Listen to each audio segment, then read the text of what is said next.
So, you're officially an adult now. That means goodbye to the simpler times. Tamagotchi, RuneScape, and this thing. Your 20s are a weird stage of life. Everyone says you've got so much time, but it feels like the days pass by way too quickly. With that, here are 8 things to remember if you're between the ages of 21 and 25. The first point is, your first job will not be your forever job. We want our first job to be the best possible version of it, but the truth is, most people change careers between 5 to 7 times, some even as high as 12. Imagine that, beginning a job, giving it everything you possibly can, only to start over 12 times. The truth is, you don't need to have it figured out at 22. When I got my first big corporate job, I thought my life changed forever. And sure it did, but it was very depressing at first. It was so tough. Every time I felt like I had a little bit of confidence, my boss would cut me right back down. The important thing is to not give up when times get tough, because you're going to have a lot of battles, and this is just the first of many. Speaking of jobs, if you're looking for a new one, I might be able to help. I know hundreds of companies looking to hire folks just like you. If you're interested, click the link in the description. Number 2, learn from both the good and the bad. Wins teach you a lot, but failures are the best lessons ever. If something doesn't work out, it actually makes you stronger. I think of it this way. The more battles you have, the more experience you have on the battlefield, and the better you'll do next time you get a chance to fight. I'll never forget being rejected from my dream university. I literally thought I was screwed. I prepared everything I could possibly do. I was on a waiting list for 6 months, till one day I saw a rejection email, and I thought it was the end of my goals. But I was overreacting. I ended up with a job before graduating. I was an early employee at $1 billion startup. My life changed forever, even though I didn't make it to my dream school. Life isn't linear. Success actually looks very messy. So if you feel like your life's a roller coaster, don't worry about it, because that's totally normal. Zoom out and look at the progress you've made from a year ago until today.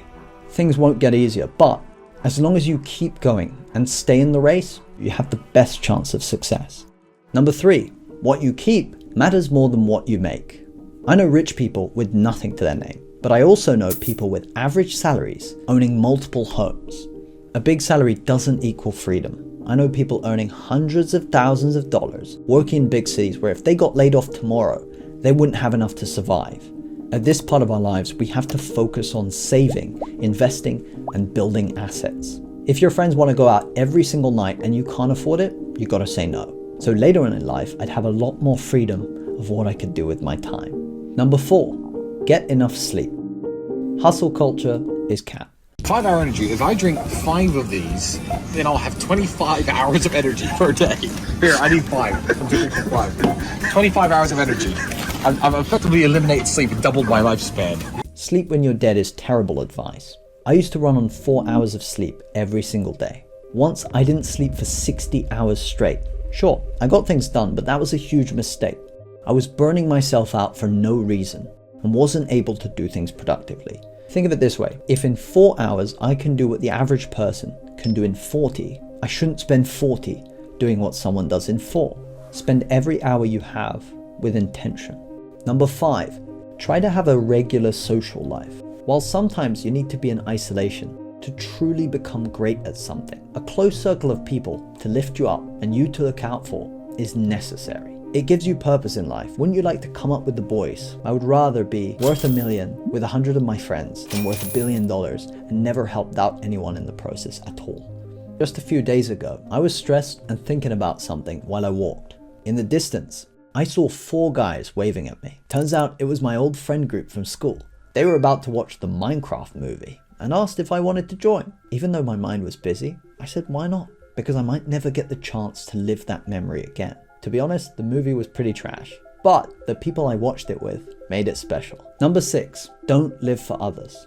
Growing up, I spent so much energy thinking about what people thought about me, to the point I realized no one really cares. Do what you really want to do, because you may not ever get a chance to do it again. Maybe your parents want you to be a doctor, but you have other plans. Don't commit to a life of sadness just to please others. Number 7, buy a house as early as you can. The first major asset you need to get is a house, something to your name. The biggest financial head start you could ask for. Why? Because over time, a house normally always increases in value. There's nothing wrong with renting, but the sooner you buy a house, the earlier you can benefit from the growth each year of owning that asset. While owning a house comes with costs, you're still letting your money work for you. Actually, 45% of US household wealth is made up by property, so even a small property counts. You want to start somewhere. And finally, number 8, see the world as much as possible. Trust me, travel changes everything. 22% of workers feel sad on a daily basis, and the only way to avoid this is to go outside of the box you've been in for so long. I grew up in a small town where the highest paying job was probably a doctor, and I was not a fan of blood. I had to try and expand my perspective somehow, and going out and seeing the world helped me dream bigger. Also, some of your best friendships can be made while traveling. I've gotten to know some of my best friends on the road. I'ma say it here, going out and seeing the world is probably the best decision I've ever made. Just remember, it's normal to not have it figured out, but please subscribe if you relate to anything said in this video. Once again, I've been Ryan, see you next Saturday.